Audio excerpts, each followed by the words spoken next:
So your brain needs pressure. It needs constant pressure. And stress and pressure is not a bad thing. We have this thing where we feel like stress is bad. It's bad for you. Bad. You need to relax, man. You need to chill. Stress will kill you. No, being bored will kill you. Not having anything to do will kill you. Is much more dangerous than stress. Yes, you can work too hard. You can work where there's no soul involved. I work like a fiend because I'm writing a book, and it's a very hard process for me. And I'm working far too much, but man, I love it. It's fantastic, right? And it could kill me. The stress could kill me, gave me a stroke. But I'd rather die under the stress than be bored and have nothing to do. So that level of focus has to have a lot of energy behind it, because you're so in love with what you're doing that when you deviate from it, this little radar inside of your brain goes, you're off, you got to get back to it, right? And it's painful, but when you do get back to it and when things do click, it's incredibly pleasurable. So the focus for young people that seems so painful, God damn it, everyone else is having so much fun and I'm having to learn this. Just keep telling yourself that you're doing something that your brain is going to reward you with several years down the line. So that friend of yours that seems to be having so much fun, in 3 years, they're going to be sliding down the ladder, working at some crap job, whereas you're going to be rising up. So just keep your mind on the larger issue there, and know that working with what your brain works well with will pay incredible rewards down the line. Above all else, focus on acquiring knowledge and skills. Knowledge and skills are like gold, a currency you will transform into something more valuable than you can imagine. It's similar to one of your tweets, which is eventually the time that was not spent on learning skills will catch up to you and the fall will be painful. What's that mean? Life can be kind of difficult, right? You don't really know sometimes where you're headed. Nobody kind of gives you any kind of guidance in this world, right? And they don't tell you when you graduate college, go ahead, go Robert, you go study this. This is what, this is what your brain is suited for, et cetera, et cetera. You have to find your own path. And so for me personally, I spent years in the wilderness. So I'm gonna give this a personal spin because I think that helps a little bit, because I can answer it inside my own body here. So I know I want to be a writer, but I can't figure out what the hell I'm going to write. So I leave college and I try journalism because I have to make a living. I have to support myself. And I don't really like it. It doesn't suit me. You write an article and then a week later it's forgotten. Nobody reads about it. And as somebody who studied ancient Greek and Latin in college, I think in terms of thousands of years and not in 3 days or a week, I want something that I write to be read in 3024, sorry. So it wasn't a good fit. So I quit. I wander around Europe trying to write a novel with my backpack. I live in London. I live in Paris. I lived in Ireland. I lived in Greece. You name it. I taught English in Spain. Trying to write a novel, I had no discipline. I couldn't do it. It didn't work. And I starting to get depressed. I had spent 18 years or so acquiring high levels of skill in writing. Okay?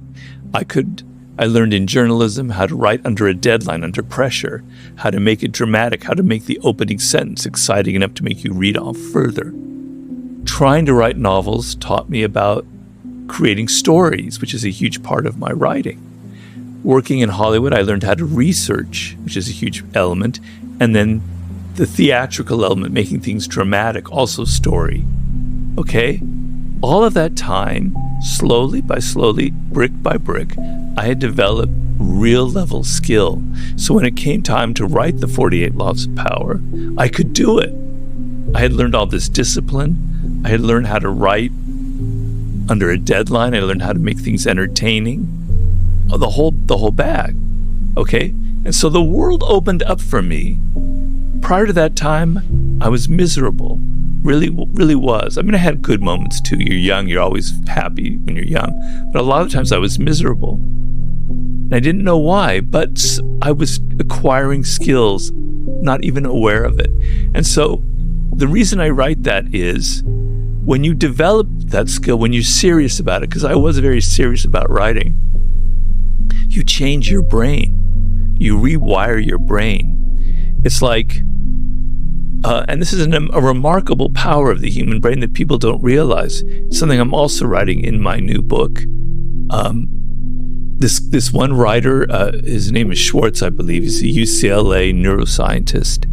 He wanted to help people who had OCD, right? Obsessive compulsive disorder. And usually it's drugs and it's talking therapy. He wanted to find out something more effective. And he found that through certain strategies that he developed, that they could use in their life, that they would get over their disorder. And the point isn't what the strategies were. The point was he did brain scans. And through the strategies that he gave them to do, which I can't remember right now, the brain scans show that they changed the brain. And his point was, through thinking, through developing skills, you literally change matter, you change your brain. So something non-material like thoughts can literally change material things like the wiring of your brain. You learn skills, you're changing your brain, you're changing the matter of your brain. Things are connecting that weren't connected before. And slowly, if you do it, if you're serious enough, a point will be reached like it was reached in my life, where either you will start a business or someone will ask you to do something like write a book or make a film. And the world will open up for you, and you'll be able to do it because you have that. You've laid the ground. You've laid the soil. Everything is there. It's rich, and now something great, amazing will sprout up out of it. But for those that don't, they just don't have that belief. Can you lie to yourself? Can you tell yourself, "I am strong and I am powerful"? Well, everybody has some good qualities, right? Everybody, I think, almost everybody has something that they can go back to in the past and go, I was actually very good at that. That was actually a good moment. I actually was scored in that particular moment. And you can think about that. I mean, actors do that all the time in movies. When they want to express an emotion, they go back into their past. Like they have to express sadness, they go back and they think about their father or mother who died, and they call that emotion up. You can call that emotion up of when you did something actually really great.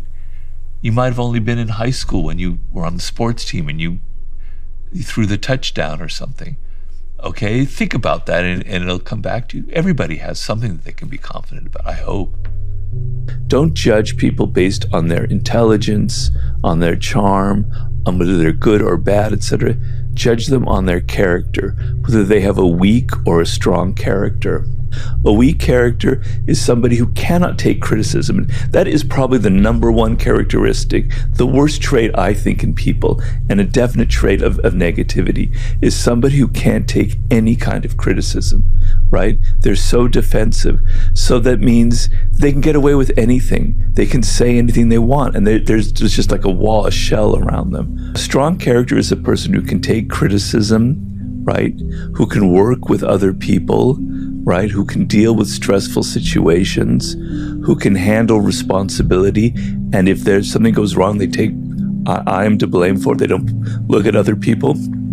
There's somebody you can rely on. You lean on them, and there's something there to lean on. You can rely on them in situations. So the ability in a work situation, in a relationship, to take criticism and be able to use it constructively is an incredibly useful and powerful trait to me that reveals strong character. How people handle stress is a really good sign of their character. So in a work situation, people are good at faking it and pretending that they're very strong. But when it gets really stressful and there's a lot of pressure on it, the mask falls off and they reveal that they can't handle it. They're too weak. They're reacting to everything. They can't get out of the moment. They're so impatient, and fragile. And so the ability to handle stress shows that somebody has something strong inside of them, right? How they handle power. right? So when people are kind of climbing up the ladder in a group or in a job, they generally try and pretend like they're with the group. But once they have power, that all falls off, and they can become abusive, and they feel like they can get away with things that they couldn't get away with before. They treat people below them miserably, etc. So when people have power, how do they handle it? Are they responsible? Do they suddenly become somebody different, or do they maintain the character that they had beforehand, right? What kind of partners do they choose? Do they choose a spouse, a husband, a girlfriend, etc.? Somebody that they can push around, somebody that's inferior to them so that they can feel better about themselves? How do they look when they're playing like a game, or they're in outdoor activities or something that has nothing to do with work? Are they so competitive they have to win at everything, even when it's like outside of that kind of environment, you know? These are kind of traits that help me sort of judge a person's character. It's better to admit it, and it's better to be able to play the game when you have to. Like, always say less than necessary. It's going to save you a lot of pain. You don't have to go around all your life practicing these things. I don't think you want to. In looking at powerful people, the person who talks less always gives off a greater aura of power than the people that are yabbering all the time, that are talking, that can't control their tongue. And the idea is, if you can't control your mouth, if you just keep talking and talking, it gives an aura to other people that you can't control anything else. You have no self-control. And that is a very unpowerful aura. And obviously, the more you talk, the more you are prone to say something kind of stupid and irrational that you're going to regret. And so powerful people know to command an audience. They sit there, they let other people talk and argue, and then occasionally they utter something that's maybe a little bit ambiguous. And everyone goes, whoa, that's very interesting. Robert said that. What does that mean? You look powerful, right? You give off an air of mystery, you give off an air of control. And so a lot of people have a hard time with it because they think, wow, shouldn't I just be able to say whatever I want and just talk? Well, no, you don't. Not in the social world, not in the work world. It's going to get you in trouble. Learn to control what you talk, and learn that there are moments that saying less is actually much more powerful than just yammering on and on. What advice would you have for young men that are feeling a little lost in the modern world? You have to be comfortable with who you are and with your masculinity. So the word masculine has now got like this negative connotation around it, which is terrible, because you're a young man. It's not every young man. Some men don't feel this way. But a lot of young men, I remember myself, you've got this testosterone that's roaring through you. You're competitive, you're ambitious, you have goals, you have this energy, you want to assert yourself. But it's bad. You're not supposed to be like that, you know? And the culture isn't about, there's no virtue in masculinity. Okay, there is such a thing as toxic masculinity, most definitely. But there are virtues in being masculine, and have to be redefined. And we have to have icons and role models for that. And so when I was growing up, oh God, I sound like, I hated that when people said that when I was a kid. So I know you're going to hate me, but I'll say that. Anyway, I can't help it because it's true. When I was growing up, you know, I watched like a lot of Westerns, you know, it was the silent hero kind of thing, the Gary Cooper thing. But my idea of masculinity growing up was a man who was in control of himself, who wasn't mean, wasn't pushing people around, who was decent, who treated women well. So treating women well is a masculine virtue, is a good thing. It comes from a position of strength. You're not insecure about your masculinity. You don't have to prove that you're a man by demeaning women, by pushing them around, by calling them whores and bitches, etc. You don't have to take the Andrew Tate path in life. You can respect women, and respecting them is a sign of your strength, is a sign of being secure in your masculinity. You don't need to put other people down to make yourself feel better. Okay, so we have to redefine these qualities, but there are no icons like out there. You either have the Andrew Tates out of there, or you have these wimpy men who are just so afraid of being masculine. Okay, your aggression, your assertiveness, your testosterone is a good thing. It's how things get done. It's what energizes you, what puts you in the world. What makes you ambitious. What makes you assert yourself and motivate yourself. It has to be channeled. It has to be disciplined. But you have to see, we were talking about our people-pleasing things and how you reframe it. You have to see who you are and see the virtue in it and see the power in that. And it's a cultural problem because men are very confused. I didn't have that confusion when I was growing up. So now it's very difficult because you're being told that all these things that you feel naturally are negative. They're only negative if you can't control them. So self-control is a very masculine quality. You're able to control yourself. You're able to control your passions. You're able to not talk too much if you don't need to talk too much. I'm not saying that women don't have, that the opposite is wrong. These are things that men naturally have because of their biology. And I'm sorry, I do believe in these things. But they're good. They're just how you use them that can be bad. And so I just wish there were more positive role models out there. I know I could be a real bastard. I could be a real asshole. I'm very competitive. When I play games, I like to win. And I can be a little bit mean about it. Okay? I mean, I'm a pleaser, but I like winning. I channeled it, all of my aggression, all of that testosterone. I'm not saying I have more than anyone. I just have normal amounts. I poured it into my books.